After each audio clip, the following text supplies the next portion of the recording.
Hello friends, ಅಂಗೈಯಲ್ಲಿ ಆರೋಗ್ಯ Kannada YouTube ಚಾನಲ್ಗೆ ಸ್ವಾಗತ. ಬಿದುರಿನ ಚಿಗುರು ಅಥವಾ ಬ್ಯಾಂಬೂ ಶೂಟ್ ಅಥವಾ ಇದನ್ನು ಕನ್ನಡದಲ್ಲಿ ಕಳಲೆ ಅಂತ ಸಹ ಕರೀತಾರೆ. ಇದರಿಂದ ಒಂದು ಅದ್ಭುತವಾದ ಖಾದ್ಯವನ್ನು ಮಾಡೋದನ್ನು ತೋರಿಸ್ತಾ ಇದ್ದೀನಿ. ಬ್ಯಾಂಬೂ ಶೂಟ್ನ ಕ್ಲೀನ್ ಮಾಡಿಬಿಟ್ಟು ಸಣ್ಣಕ್ಕೆ ಹೆಚ್ಚಿಬಿಟ್ಟು ಈ ಥರ ನೀರಲ್ಲಿ ಹಾಕಿ ರಾತ್ರಿ ಇಡೀ ನೆನೆಯಕ್ಕಿಡ್ಬೋದು. ಇಲ್ಲ ಅಂದರೆ ಒಂದು 5-6 ಸಲ ಆ ನೀರನ್ನು ಚೇಂಜ್ ಮಾಡಿ ಚೆನ್ನಾಗಿ ತೊಳಿಬೇಕು. ಈ ಪದಾರ್ಥ ಹೆಚ್ಚಾಗಿ ಮಳೆಗಾಲದಲ್ಲಿ ಸಿಗುತ್ತೆ. ಹಾಗೆ ಇದು ಹೆಚ್ಚಿನ ಉಷ್ಣಾಂಶವನ್ನು ಹೊಂದಿರುತ್ತೆ. ಹಾಗಾಗಿ ಅತಿ ಹೆಚ್ಚಿನ ಉಷ್ಣಾಂಶವನ್ನು ಹೊಂದಿರುವಂತಹ ದೇಹ ಪ್ರಕೃತಿಯವರು ಬೆಣ್ಣೆ ಅಥವಾ ತುಪ್ಪದ ಜೊತೆಗೆ ಇದನ್ನು ಸೇವಿಸ್ಬೋದು. ಇಲ್ಲ ಅಂದರೆ ಅತಿ ಹೆಚ್ಚಿನ ಮಜ್ಜಿಗೆಯ ಅಂಶವನ್ನು ಊಟದ ನಂತರ ತಗೋಬೇಕಾಗತ್ತೆ. ನೋಡಿ, ಈ ಥರ ತೊಳಿತಾ ಅದರಲ್ಲಿರುವಂಥ ಒಗರಿನ ವಾಸನೆ ಕೂಡ ನಮಗೆ ಕಡಿಮೆ ಆಗ್ತಾ ಹೋಗುತ್ತೆ. ಬಿದುರಿಗೆ ಅದರದೇ ಆದ ರುಚಿ ಇಲ್ಲ. ಇದು ನಮಗೆ ಒಂಥರ ಕ್ರಂಚಿಯಾಗಿ ಇರುತ್ತೆ. ನಾವು ಏನು ತರಕಾರಿ ಕಾಳುಗಳನ್ನು ಹಾಕ್ತೀವಿ ಅದರಿಂದ ಈ ತರಕಾರಿಗೆ ರುಚಿ ಬರುತ್ತೆ. ಮಲೆನಾಡಿನ ಭಾಗದಲ್ಲಿ ಮಳೆಗಾಲದಲ್ಲಿ ಸರ್ವೇ ಸಾಧಾರಣವಾಗಿ ಕಾಣಸಿಗುವ ಈ ಬಿದಿರಿನ ಚಿಗುರಿನಿಂದ ಅನೇಕ ಖಾದ್ಯಗಳನ್ನು ಮಾಡ್ತಾರೆ. ಅನೇಕ ಥರದ ಸಾರುಗಳು, ಪಲ್ಯ, ವಡೆ, ಹಾಗೆ ಇದರಿಂದ ಉಪ್ಪಿನಕಾಯಿ ಕೂಡ ಹಾಕ್ತಾರೆ.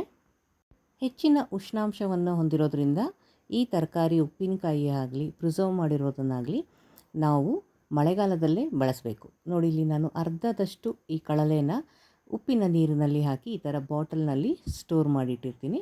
ಸೊ ಯಾವಾಗ ಬೇಕಾಗುತ್ತೋ ಆವಾಗ ಇದರಿಂದ ತಗೊಂಡು ನಾವು ಅದನ್ನು ಉಪಯೋಗಿಸ್ಕೋಬೋದು. ರಾಮನಗರ, ಮದ್ದೂರು, ಮಂಡ್ಯ ಈ ರೀಜನಲ್ಲಿ ಕಳಲೆ ಮಾಡಬೇಕಾದ್ರೆ ಎಲ್ಲ ರೀತಿಯ ಕಾಳುಗಳನ್ನು ನೆನೆ ಹಾಕಿ ಹಾಗೆ ತರಕಾರಿ ಮತ್ತು ಎಲ್ಲ ರೀತಿಯ ಸೊಪ್ಪುಗಳನ್ನು ಹಾಕಿ ಬೆಣ್ಣೆ ತುಪ್ಪನ ಹಾಕಿ ಒಂದು ಗಟ್ಟಿಯಾದ ಕೂಟಿನ ಥರ ಸಾರನ್ನು ಮಾಡ್ತಾರೆ. ಸೊ ಅದು ಮಾಡೋದೇ ಒಂದು ಸಂಭ್ರಮ. ಅದನ್ನು ಪರಿಚಯದವರಿಗೆ, ನೆಂಟರಿಷ್ಟರಿಗೆ ಹಂಚಿ ತಿನ್ನುವಂತಹ ಸಡಗರದ ಸಂಭ್ರಮದ ಆಚರಣೆಯನ್ನು ನಾವು ಈ ಭಾಗದ ಜನರಲ್ಲಿ ನೋಡ್ತೀವಿ. ನಾನು ಸುಮಾರು 7 ಸಾರಿ ಇದನ್ನು ತೊಳೆದಿದ್ದೀನಿ. ಹಾಗೆ ಇದ್ರ ಜೊತೆ ನಾನು ಕಡಲೆಕಾಳು ಅಥವಾ ಹೆಸರು ಕಾಳಿನ ಜೊತೆ ಸಾರು ಮಾಡ್ತೀನಿ. ಇವತ್ತು ನಾನು ಮೊಳಕೆ ಕಟ್ಟಿರುವಂತಹ ಹೆಸರು ಕಾಳನ್ನು ಇಟ್ಕೊಂಡಿದ್ದೆ. ನೋಡಿ, ಫಸ್ಟು ಒಂದು ಮಡಕೆ ಇಟ್ಬಿಟ್ಟು ಆ ಮಡಕೆ ಕಾಯ್ತಾ ಇದ್ದಂಗೆ ಮೊಳಕೆ ಕಟ್ಟಿರುವಂಥ ಹೆಸರು ಕಾಳು ಸುಮಾರು ಒಂದು ಅರ್ಧ kg ಹೆಸರು ಕಾಳನ್ನ ತೊಗೊಂಡಿದ್ದೀನಿ. ಒಂದು 1/4 kg ಕಳಲೆ ಇದೆ. ಬಿಸಿಯಾಗಿರುವಂತಹ ಮಡಕೆಗೆ ಈ ಮೊಳಕೆ ಕಟ್ಟಿರುವಂತಹ ಹೆಸರು ಕಾಳನ್ನು ಹಾಕಿ ಲೈಟಾಗಿ ಫ್ರೈ ಮಾಡ್ತೀನಿ. ಸೊ ಇದಕ್ಕೆ ನೀವು ಬೇಕಾದ್ರೆ ಬೆಣ್ಣೆ ಅಥವಾ ತುಪ್ಪನ ಉಪಯೋಗಿಸ್ಕೋಬೋದು. ಮೀಡಿಯಮ್ ಟು ಲೋ ಫ್ಲೇಮಲ್ಲಿ ಇದನ್ನು ನಾವು ಕಾಯಕ್ಕೆ ಇಟ್ಬಿಟ್ಟು ಲೈಟಾಗಿ ಫ್ರೈ ಮಾಡಬೇಕು. ಆವಾಗ ಹೆಸರು ಕಾಳಿನ ಸಿಪ್ಪೆ ಓಪನ್ ಆಗ್ತಾ ಬರುತ್ತೆ. ಆವಾಗ ಒಂದು ದೊಡ್ಡ ಗೆಡ್ಡೆಯಷ್ಟು ಈರುಳ್ಳಿನ ಹಾಕಿ ಚೆನ್ನಾಗಿ ವಾಶ್ ಮಾಡಿ ಸ್ಟ್ರೈನ್ ಮಾಡಿರುವಂತಹ ಕಳಲೆನ ಸಹ ಹಾಕಿ ಚೆನ್ನಾಗಿ ಫ್ರೈ ಮಾಡ್ತಾಯಿದ್ದೀನಿ. ಸೊ ತುಂಬ ಈಸಿಯಾಗಿ ಮಾಡೋವಂಥ ವಿಧಾನದಲ್ಲಿ ನಾನು ಈ ಸಾರನ್ನು ತೋರಿಸ್ತಾ ಇದ್ದೀನಿ.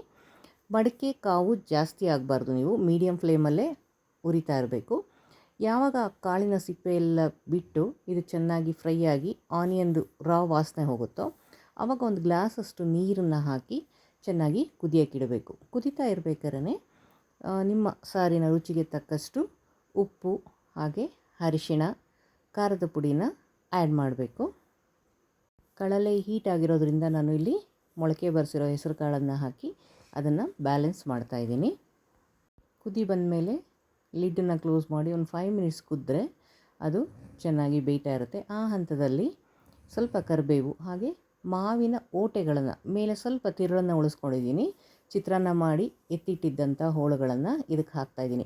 ಈ ಥರ ಉಂಡೆ ನಾವು ಓಟೆನ ಹಾಕಿ ಬೇಯಿಸೋದ್ರಿಂದ ಸಾರಿಗೆ ಹುಳಿ ಅಂಶ ಹಾಕೋದು ಬೇಕಾಗಿರಲ್ಲ ಮತ್ತು ಅದು ಡಿಫ್ರೆಂಟ್ ಫ್ಲೇವರ್ನ ಕೊಡುತ್ತೆ. ಸೊ ಮಾವಿನಕಾಯಿ ಸೀಸನಲ್ಲಿ ನೀವು ಈ ಥರ ಮಾವಿನಕಾಯಿ ಓಟೆಗಳನ್ನು ಬೇಳೆ ಸಾರಿಗೆ, ತರಕಾರಿ ಸಾಂಬಾರುಗಳಿಗೆ ಹಾಗೆ ಈ ಥರ ಕಳಲೆ ಸಾರಿಗೆ ಯೂಸ್ ಮಾಡಿದ್ರೆ ಅದೊಂದು ಡಿಫ್ರೆಂಟ್ ಫ್ಲೇವರ್ ಕೊಡುತ್ತೆ.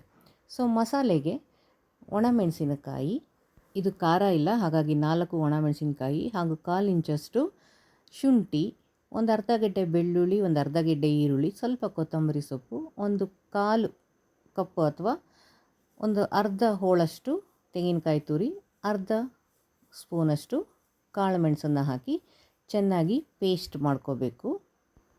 ಹೆಸರು ಕಾಳು ಬೆಂದ ಮೇಲೆ ನಾವು ರುಬ್ಬಿಟ್ಕೊಂಡಿರೋಂತಹ ಈ ಮಸಾಲೆನ ಇದಕ್ಕೆ ಹಾಕಿ ಚೆನ್ನಾಗಿ ಕುದಿಸ್ಬೇಕು. ನೋಡಿ, ಕಾಳಾಗಲಿ ಕಳಲೆ ಆಗಲಿ ನಾನು ಕುಕ್ಕರಲ್ಲಿ ಬೇಯಿಸಿಲ್ಲ, ಡೈರೆಕ್ಟ್ ಮಡಕೆಯಲ್ಲೇ ಮಾಡ್ತಾಯಿದ್ದೀನಿ. ಒಂದು 10 ನಿಮಿಷ ಸಾಕು, ಚೆನ್ನಾಗಿ ಬೆಂದು ಸಾರು ರೆಡಿ ಆಗುತ್ತೆ. ಮಡಿಕೆಯಲ್ಲಿ ಮಾಡಬೇಕಾದ್ರೆ ಕಾಳು ಒಂದು ಮುಕ್ಕಾಲು ವಾಸಿ ಬೆಂದ ಮೇಲೆ ಉಪ್ಪು ಹಾಕಬೇಕು. ಹಾಗೆ ಲಾಸ್ಟಲ್ಲಿ ಮಸಾಲೆ ಹಾಕಿ ಮಸಾಲೆ ವಾಸನೆ ಹೋಗೋವರೆಗೂ ಕುದಿಸಿದ್ರೆ ನಮಗೆ ರುಚಿಕರವಾದ ಮಾವಿನ ಓಟೆಯನ್ನು ಹಾಕಿ ಮಾಡಿರುವಂತಹ ಕಳಲೆ ಸಾರು ಸಿದ್ಧ ಆಗಿದೆ. ಇಂತಹ ಮತ್ತಷ್ಟು ಸಾಂಪ್ರದಾಯಿಕ ರೆಸಿಪಿಗಳು ನಿಮಗೆ ಇಷ್ಟ ಆದರೆ ಈ ಚಾನಲ್ನ ಸಬ್ಸ್ಕ್ರೈಬ್ ಮಾಡಿ ಹಾಗೆ ಲೈಕ್ ಮಾಡಿ. ನೋಡಿ, ಕನ್ಸಿಸ್ಟೆನ್ಸಿ ನಮಗೆ ಎಷ್ಟು ಬೇಕೋ ಅಷ್ಟು ನೋಡಿಕೊಂಡು ನಾವು ಅದಕ್ಕೆ ನೀರು ಆ್ಯಡ್ ಮಾಡಬೇಕು. ಮುದ್ದೆ, ಚಪಾತಿ, ರೊಟ್ಟಿ ತಿಂತೀರಾ ಅಂತ ಅಂದರೆ ಅದು ಕನ್ಸಿಸ್ಟೆನ್ಸಿ ಸ್ವಲ್ಪ ಗಟ್ಟಿಯಾಗಿರಲಿ. ಬರೀ ಅನ್ನಕ್ಕೆ ಆದರೆ ಸ್ವಲ್ಪ ನೀರಾಗಿ ಮಾಡಿಕೊಂಡ್ರೂ ನಡೆಯುತ್ತೆ. ಕಳಲೆಯನ್ನು ವರ್ಷಕ್ಕೆ ಒಮ್ಮೆ ಆದರೂ ತಿನ್ನೋದ್ರಿಂದ ನಮ್ಮ ಕರುಳಿನಲ್ಲಿ ಶೇಖರಣೆಯಾಗಿರುವಂತಹ ಕಲ್ಮಶವನ್ನು ಇದು ತೆಗೆಯುತ್ತೆ ಅನ್ನೋ ಒಂದು ಪ್ರತೀತಿ. ನೋಡಿ, ಇವಾಗ ನಾನು ಒಂದು ಸ್ಪೂನಷ್ಟು ಬೆಣ್ಣೆನ ಇದಕ್ಕೆ ಹಾಕ್ತಾಯಿದ್ದೀನಿ. ಸೊ ಇದು ಬೆಣ್ಣೆ ಕರಗಿ ಸಾರು ಕುದ್ದು ಅದರಲ್ಲಿರುವಂಥ ರಾಸ್ ಮೇಲೆ ಹೋದರೆ ಸಾರು ರೆಡಿಯಾಗಿದೆ.